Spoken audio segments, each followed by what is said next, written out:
there, thank you for joining me for another stamping tutorial. Today we're going to do a technique that is one of my favorites. I love to do this. We are going to use blender pens and the watercolor pencils. So let's get started. Alright, what I'm going to do is take my very vanilla cardstock. And the stamp set that we're going to be using today is the Just Buzzin' By. Love this set. It's new in the Spring Summer catalog. And I'm going to use some jet black StazOn and ink up my honey hive. Just stamp it right here. There we go. Now I am not a professional artist, watercolorer, whatever you want to call it. It's not my thing, but with the watercolor pencils and the blender pens, you can look like an artist. So what I'm going to do is I'm actually going to take one that I've already stamped and cut to size that I need for this project, and take your crayon, or your pencil, and all I do is heavily outline the design. So you're not coloring the whole thing in, you're just heavily outlining it. Now, while I'm doing this, I'm going to tell you a little story about a friend of mine who has been trying to watercolor for some time now, and she just is not getting the effect that she was hoping to get. So she came over to my house to play, and she brought her colored pencils with her, and she was using watercolor paper and the blender pens, and she just wasn't happy. It wasn't blending nicely and just didn't look good at all. Well, I don't want to say didn't look good at all, but it just wasn't giving her the effect that she wanted. So I told her to try my watercolor pencils, and she said she would, and asked me if it really made any difference if they, between regular colored pencils and Stampin' Up's watercolor pencils, and I said, well, I thought they did. And so she tried them and she fell in love. She started getting the effects that she wanted, and then I asked her if the pencils that she had been using were actually watercolor pencils or if they were just colored pencils, and it turns out they were just pencils. So it does make a difference if you use watercolor pencils over regular pencils, so keep that in mind. Alright, so now I've got this all outlined with the watercolor pencils, and all I'm going to do is take my blender pen, make sure there's no ink on it already or color on it already, and then I'm just going to start picking up the color and moving the color around the paper. Just like this. So easy, and it gives you this great effect. And you leave a little bit of space here and there not colored, and that makes it look like the light's shining there and you're getting a little bit of glare on whatever it is that you're coloring.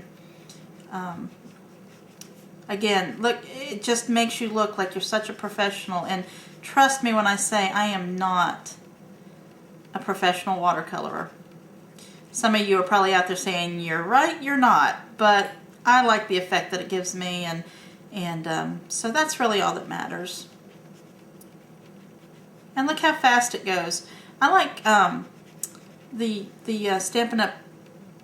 Markers as well for coloring, but I just, for some reason, do not get as good of an effect out of the markers as some people do. So that's why I've kind of been drawn to this. And just as a side note, the reason that I use the StazOn ink is so that it doesn't smear when I color over it. The StazOn ink stays nice and solid. I used another black ink pad the other night to do this, and when I colored over it, it smeared all over the place. It just was not good. So now I've got this all colored in, and I have this little hole in the hive, the doorway if you please, and I did not put any color there. So what I'm going to do is pick up the colored pencil that I want to use for that, and I'm just going to go straight to the pencil itself and pick up some ink. some color right off of it, and then color in the door. How easy is that? There's so many different ways that you can use these pencils too, so don't be afraid to experiment with them. Alright, so now I've got that done. I'm going to put my lid on here. The next thing that I'm going to do is take my basic brown ink pad. And that's my dog Daisy having a drink of water. And I'm just going to sponge around the outside of this. She's very thirsty. I'm so sorry. Just ignore that. Alright, Daisy, that's enough.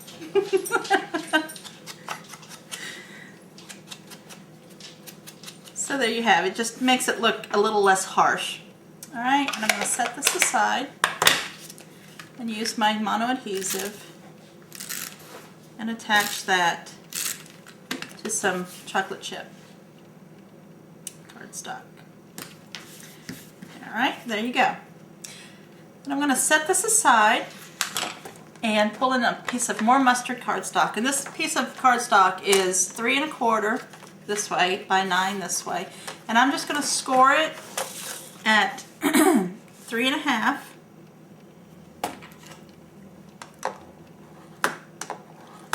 Four.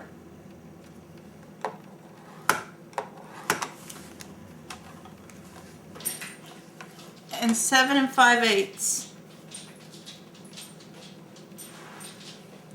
Well, you just get to see all different kinds of aspects of my life. Dog drinking water, dog growling at nothing at the door, walking around the kitchen.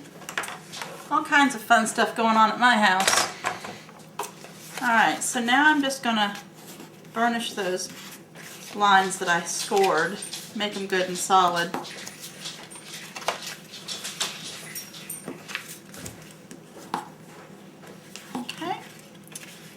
And I have this little pack of Bit of Honeys. Isn't it cute? Goes right along with the stamp set. Bit of Honeys. And I just took 3 and put them in this little treat bag.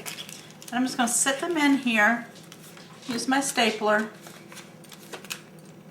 to staple them to it. So that's what it looks like. Then I'm going to put some dimensionals. I'm going to use 3 of them just on the bottom. 2 on the bottom corners, and then 1 more towards the middle. And I showed you this before, but it's worth showing you again. To get those started, just press in the middle with your fingernail, and it pops them right up. So you can grab a hold of them and peel them right off. And I'm just going to set it on here, just like that. And that's what's going to keep my little treat bag closed. So there you go, watercolor with pencils and the blender pen. Alright, thanks for joining me, and if you have any questions you can visit my blog, or excuse me, my website, or email me, and have a great evening. Thanks, bye.